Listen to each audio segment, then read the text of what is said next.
I, 38F, have always had a complicated relationship with my older sister Bridget, 42F. Growing up in our small Midwestern town, Bridget was the golden child, straight-A student, head cheerleader, president of the church youth group, everything our conservative parents wanted. I was the opposite, more interested in computers than church, focused on academics instead of finding a husband, and always questioning our parents' strict rules. The contrast between us started early. When I was 14, Bridget, then 18, caught me reading books about evolution and reported me to our parents. They made me attend extra Bible study sessions for months. That was just one incident of many. Bridget wasn't malicious, she genuinely believed she was helping me stay on the right path. But it created a distance between us that never really healed. Bridget married Tom, 45M, right after high school. She had their first child, Emily, 19F, at 23, followed by Jason, 16M, 3 years later. I went to college for computer science, moved to the city, and built my career as a software engineer. Our parents constantly compared us, holding up Bridget's traditional lifestyle as the ideal while viewing my choices with disappointment. Despite our differences, I maintained a relationship with Bridget's kids. Emily and Jason would spend summers with their cool aunt in the city, much to Bridget's discomfort. She'd call multiple times daily to make sure I wasn't exposing them to liberal ideas. I just focused on being there for them, especially as Emily started showing signs of struggling with her identity in her teens. The current situation exploded 3 weeks ago. Emily had just finished her freshman year at State College. She called me at 11 p.m., sobbing so hard I could barely understand her. Bridget had gone through her phone while Emily was sleeping and found texts between her and her girlfriend Katie. Instead of talking to Emily, Bridget waited until morning and ambushed her at breakfast. According to Jason, who witnessed everything, Bridget started by throwing Emily's phone on the table and demanding she explain herself. When Emily admitted she was gay and had been dating Katie for 6 months, Bridget completely lost it. She started screaming about sin and hell, saying Emily was dead to her unless she agreed to conversion therapy. When Emily refused, Bridget told her to get out and never come back. Tom just sat there silently the whole time. Jason tried to defend his sister but Bridget shut him down. Emily packed a bag and fled to Katie's dorm, but the dorms were closing for summer break in 2 days.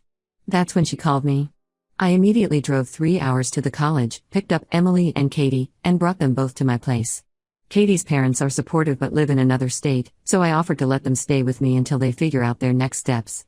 Bridget has been blowing up my phone ever since. The real twist came yesterday. Bridget called crying about how Tom lost his job due to company downsizing. They've been living beyond their means trying to maintain their image of the perfect family, and now they're 3 months behind on their mortgage. Bridget asked me to lend them $20,000 to avoid foreclosure. I refused. I told her that money is going towards supporting the daughter she threw away. She started crying about how sisters should help each other and family comes first. I reminded her she didn't think family comes first when she kicked out her own child. Then I hung up. Tom messaged me saying they might lose the house. Jason would have to change schools. They could end up having to move in with our parents. He said I was being cruel punishing them when they're desperate. I blocked him too. Now Bridget is telling everyone who'll listen that I've always been jealous of her perfect life and I'm using this situation to get revenge. She claims I corrupted Emily during those summer visits. Our parents are backing her up, saying I'm tearing the family apart by encouraging Emily's lifestyle choice. Only our younger brother Mike, 35M, is on my side. He reminded me how Bridget outed his best friend to their parents in high school, destroying that friendship. Mike says Bridget hasn't changed, she just wraps her cruelty in religious righteousness. Emily is doing better but still processing the trauma. She alternates between anger and deep sadness. Katie has been amazing, patient, supportive, and clearly devoted to Emily. They're both taking summer classes at the local community college and working part-time jobs. I've told them they can stay as long as they need. Jason still lives with Bridget but secretly texts Emily daily. He's saving money from his weekend job, planning to move out the day he turns 18. Bridget has no idea she's about to lose both her children. I don't feel guilty about refusing to help Bridget financially. You don't get to throw away your child and then demand family loyalty. But the situation has divided our entire extended family. Most relatives have taken Bridget's side, saying I'm enabling sin. A few younger cousins support us but won't say so publicly. Emily feels horrible that she's ruining everyone's lives but I keep telling her this is all Bridget's choice. She chose hate over loving her daughter. Now she can deal with the consequences. Ida for standing my ground? Edit, since people are asking, yes, Emily is legally an adult and Bridget can't force her to come home. No, Jason isn't in danger. Bridget's controlling but not physically abusive. Tom enables her behavior but he's not violent. Emily has no interest in reconciliation unless Bridget fully accepts her and Katie. Katie's parents have offered to help them relocate for school next semester if needed. I'm financially stable and helping Emily isn't a burden. Update 1: The situation has exploded in ways I never expected. Yesterday started normally, Emily had morning classes, and I was working from home. Around 2 p.m., someone started pounding on my front door. Through the security camera, I saw Bridget standing there with our mother, both looking furious. I opened the door but kept the security chain on. Bridget immediately started screaming about how I'd turned her daughter against her. She demanded I release Emily and let her come home where she belonged. When I refused, she started making wild accusations about me brainwashing Emily and trying to destroy her family. Our mother kept saying I needed to stop this nonsense and convince Emily to return home and attend their church's youth counseling program. I told them Emily was an adult who made her own choices. That's when Bridget completely lost it.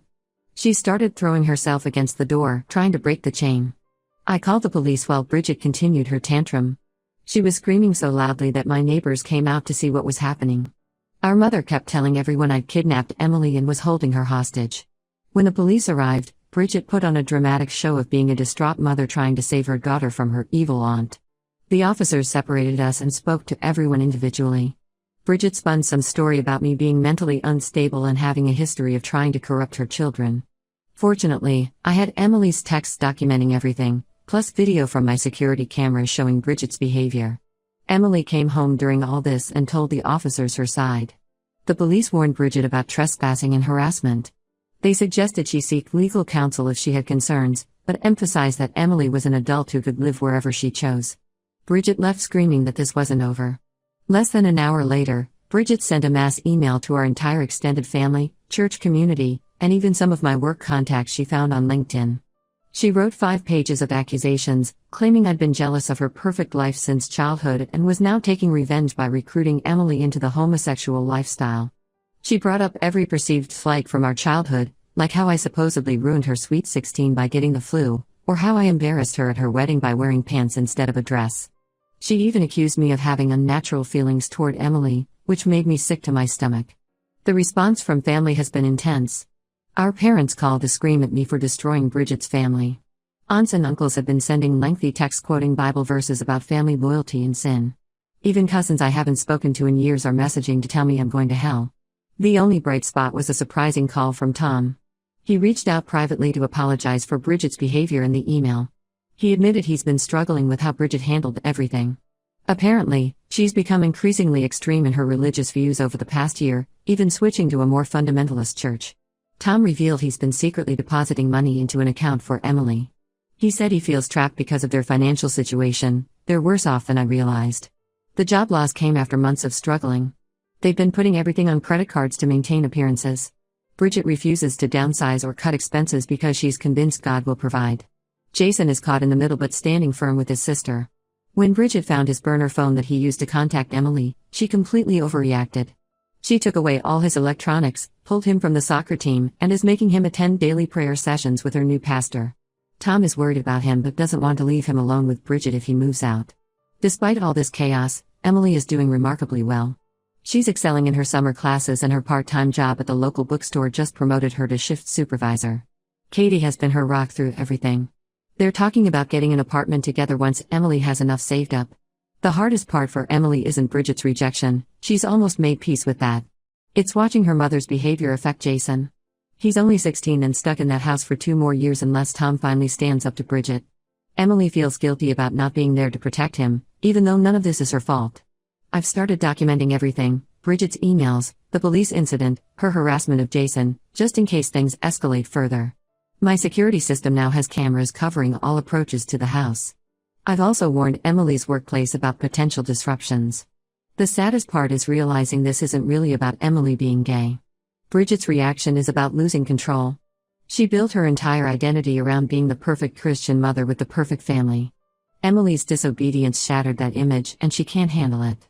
Instead of adapting and loving her daughter unconditionally, she's doubling down on her rigid beliefs. I won't back down though. Emily needs support and acceptance right now, not judgment and hate disguised as religious concern. If that means becoming the black sheep of the family all over again, so be it. Update 2: Everything changed last weekend when Emily and I made a shocking discovery that explains Bridget's extreme behavior. Emily wanted to look through old family photos to make a birthday video for Jason. Tom had secretly dropped off several boxes of Emily's belongings, including photo albums from Bridget's college years. While sorting through the albums, Emily found a hidden compartment in one of the older ones.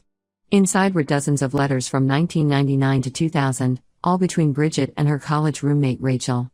These weren't just friendly letters, they were deeply personal love letters that revealed a secret relationship that lasted almost 2 years. The letters detailed their secret meetups, their plans for the future, and their fears of being discovered. In one letter from December 1999, Bridget wrote about how terrified she was of our parents finding out, saying she'd rather die than disappoint them. Another letter from February 2000 talked about their dream of moving to California together after graduation. The last letter was heartbreaking. Bridget wrote about meeting Tom at church and how her parents were thrilled about him. She told Rachel she was choosing to live the right way and that their relationship had been a phase she needed to overcome. She begged Rachel not to contact her again. Emily was devastated. She sat on my kitchen floor for hours, reading and rereading the letters. It hit her hard that her mother had rejected her for being exactly what she herself had been. That her mother had chosen to deny her true self and was now forcing the same painful choice on her daughter. We debated what to do with this information. Emily finally decided to confront Bridget, not out of revenge but hoping it might lead to understanding. She scanned the letters and emailed them to Bridget with a simple message asking why. Bridget showed up at my house an hour later. This time she wasn't angry, she was completely broken. She collapsed in my entryway sobbing. Through tears, she admitted everything. How she and Rachel had fallen in love freshman year. How they'd planned a life together. How our parents' constant talks about sin and hell had terrified her into choosing normalcy over happiness. She married Tom just 6 months after ending things with Rachel. She said she thought if she created the perfect Christian family, it would fix her. That she could pray away her feelings. When Emily came out, it shattered all the walls she'd built around her past. Tom arrived shortly after, having received the scanned letters from Bridget. He was in shock. 20 years of marriage, and he'd had no idea. He asked Bridget if she'd ever really loved him. She couldn't answer. He took off his wedding ring and left. That evening, Bridget's mask completely cracked. She started ranting about demons and possession. She claimed Rachel had corrupted her in college, and now I was helping Katie corrupt Emily the same way. When Emily tried to hug her, Bridget recoiled and started praying loudly. Our parents arrived next, having been called by Bridget. Instead of helping, they made everything worse. They praised Bridget for overcoming her sinful past and suggested Emily could do the same. They talked about a religious retreat that cured people of homosexual tendencies. Bridget latched onto this idea. Within hours, she packed a bag and left for some religious compound upstate. She refuses to tell anyone exactly where it is. Her last message said she's going to pray away her past and won't return until she's clean. Tom is staying with Mike while figuring out next steps. He filed for a separation and is finally standing up for Emily. He admitted he'd suspected Bridget was hiding something all these years but never imagined this. He's in therapy trying to process the fact that his entire marriage was built on Bridget's self-denial. Jason moved in with Tom and is doing much better away from Bridget's increasing religious extremism. The poor kid is angry that his mother chose denial over honesty, chose hurting Emily over healing her own past trauma. Our parents are somehow spinning this as Bridget making the right choice, again. They're calling the retreat her brave battle against temptation. They've doubled down on their homophobia, now using Bridget's past as proof that being gay can be cured if you try hard enough. Emily is processing all this with her therapist. She says understanding her mother's past helps explain things but doesn't excuse them. She's sad for the young Bridget who felt she had to deny her true self, but angry at the adult Bridget who's choosing to perpetuate that trauma instead of breaking the cycle. I found Rachel on Facebook. She's happily married to a woman in Seattle, with 3 kids and a successful dental practice. I haven't told her about any of this. Some parts of the past should maybe stay buried. Update 3: The situation has reached its final breaking point. Bridget returned from her 3-month religious retreat even more radicalized than before. Her first action was trying to organize an intervention for Emily at our parents' house. She invited extended family, her pastor, and even a conversion therapy counselor. Thankfully, Tom warned us about it. The Bridget who came back isn't the same person who left. She's completely immersed herself in extreme religious ideology. She spends hours daily on social media sharing anti-LGBTQ content and conspiracy theories. When Tom refused to attend her church's marriage restoration program, she filed for divorce, claiming he was choosing sin over salvation. The divorce has gotten ugly. Bridget demanded their house be sold and the money donated to her church's youth ministry. She tried to get full custody of Jason, claiming Tom was an unfit father for supporting Emily. The judge saw through her act and granted Tom primary custody, with Bridget getting supervised visitation that she refuses to use. Emily has completely transformed her life. She and Katie moved into their own apartment near the community college. Emily legally changed her last name to my maiden name, saying she couldn't bear sharing a name with someone who rejected her twice, once as a daughter and once as someone like herself.